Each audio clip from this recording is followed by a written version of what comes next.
عدل نامہ رسول صلی اللہ علیہ وسلم سے حاصل شدہ پیغام۔ اعوذ باللہ من الشیطان الرجیم، بسم اللہ الرحمن الرحیم۔ ناظرین و سامعین کرام، السلام علیکم ورحمۃ اللہ وبرکاتہ۔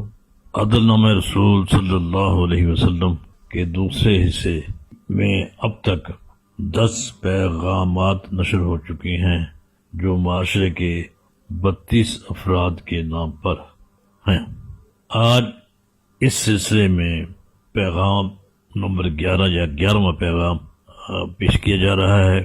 اس میں معاشرے کی ایک ایسی جہت جس کا تعلق طعام و خوراک سے ہے، عام انسان کے ساتھ جس کا تعلق ہے، کوئی ایسا فرضی روح نہیں ہے جس کے ساتھ یہ مسئلہ نہ ہو۔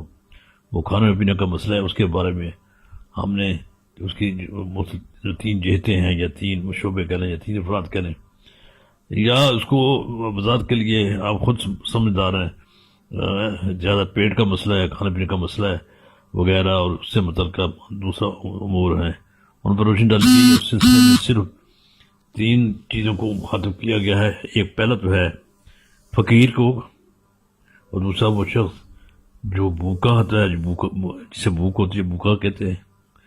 ایک وہ جو پیٹ بھرا ہوا ہوتا ہے جسے شکم سے کہتے ہیں، جنہیں بڑا پیٹ کھاتا پیتا ہوا، ایک عام آدمی، تنگ دست آدمی، اور ایک بالکل غریب آدمی۔ یہ تینوں شعبے کو ہم نے مخاطب کیا۔ 3 فکریں ہیں۔ آج کا پیغام صرف 3 فکروں پر شامل ہے۔ اس کو ذرا سنیے اور دیکھیے کہ کیا پیغام ملتا ہے۔ یہ تقریباً ہر آدمی سے متعلق ہے۔ اس سے میں ہم میں سے ہر ایک لیے کوئی نہ کوئی سبق ضرور موجود ہے۔ اس کو پیغام کو سنیں اور آگے شیئر کیجیے، اور لوگوں کو سبسکرپشن کے لیے سبسکرائب کرتے رہیے، تاکہ یہ اس قسم کے جو معاشرتی عوامل ہیں جن سے معاشرے کی اصلاح ہوتی ہے وہ پھلتے پھولتے رہیں۔ اس میں کسی کا لالچ نہیں ہے، اس میں ہم سب کا لالچ ہے۔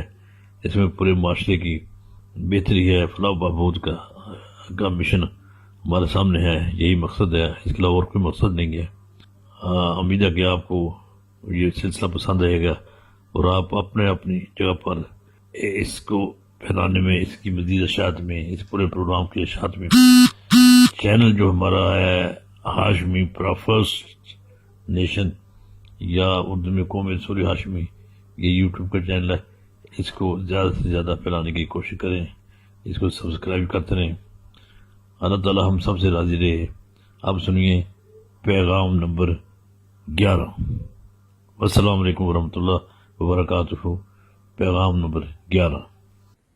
فقیر ہے تو عزت نفس میں عدل کر، بھوکا ہے تو خوراک میں عدل کر، شکم سیر ہے تو طعام میں عدل کر۔